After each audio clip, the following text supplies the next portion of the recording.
intervenit la Dunăre pentru a asigura un debit mai mare de apă către centrala de la Cernavodă. După un prim eșec, geniștii au aruncat în aer stânca Pârjoaia.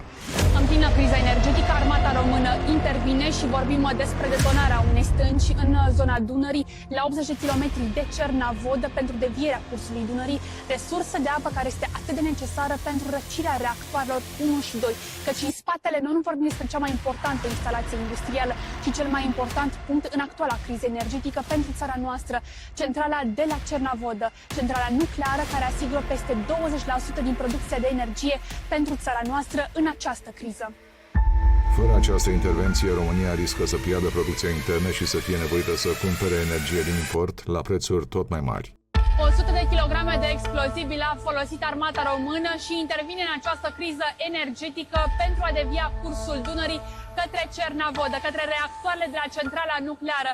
Căci vorbim despre un deficit de 2500 de kWh de care România are atât de mare nevoie pentru țara noastră, atât la orele de vârf, cât și în timpul weekendului.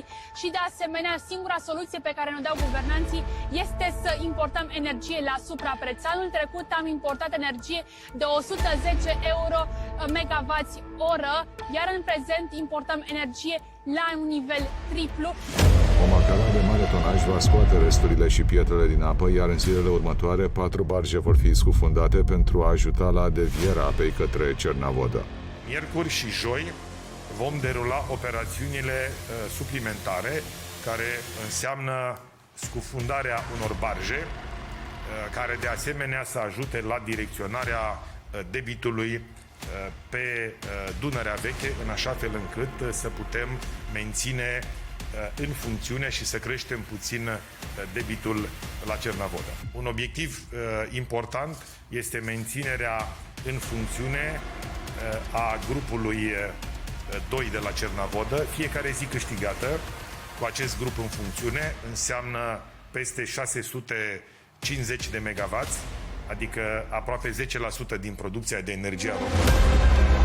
Ministrul interimar Radu Miruță spune că detonarea controlată a stâncii de pe brațul Bala rezolvă un blocaj care a împiedicat timp de aproape 3 decenii devierea unui debit mai mare către Dunărea Veche.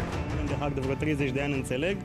Acum s-a rezolvat cu succes și le mulțumesc colegilor mei. Scopul este realizarea tuturor etapelor, adică și cu scufundarea bargelor și cu dragarea. Asta este o chestiune pe care o decid cei de la Apele Române și o proiectează. Pentru ce ni s-a cerut nouă sprijinul, și anume ca din toate etapele astea armata română să sprijine la detonare, la dislocarea stâncii. După încercarea de... Stânca a fost dislocată. Mai exact, stânca reprezenta un obstacol cunoscut încă din 1953, de 73 de ani. Nivelul scăzut al Dunării a readus-o în prim plan pentru că amenința funcționarea normală a centralei nucleare de la Cernavodă. Culmea, USR a blocat la Curtea Constituțională legea care ar fi permis finalizarea hidrocentralelor abandonate exact în momentul în care echilibrul dintre producție și consum devine tot mai fragil. În acest moment sunt 7 hidrocentrale, 7, care sunt blocate pentru că doamna Buzăianu și cei de la USR s-au comportat iresponsabil. 7. Asta e o chestiune care ne duce în situația dată. Eu știu că Ilie Bolojan a zis că a aprins lumina ca să o stingă la loc. Că în momentul când a aprins lumina, l-a văzut pe Ciucu prin cămară. Acum, din cauza secetei cumplite, imaginile de pe Dunăre sunt dezolante. În locul fluviului au rămas dune uriașe ale nisip, iar un debit suficient al Dunării este vital pentru răcirea celor 2 reactoare aflate în funcțiune.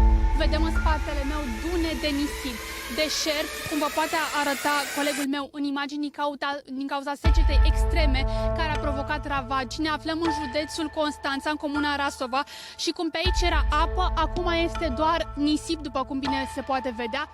Centrala nucleară de la Cernavodă produce o cincime din producția de energie de care țara noastră are atât de mare nevoie, mai ales în această criză energetică cu care ne confruntăm. Însă previziunile experților sunt unele sumbre.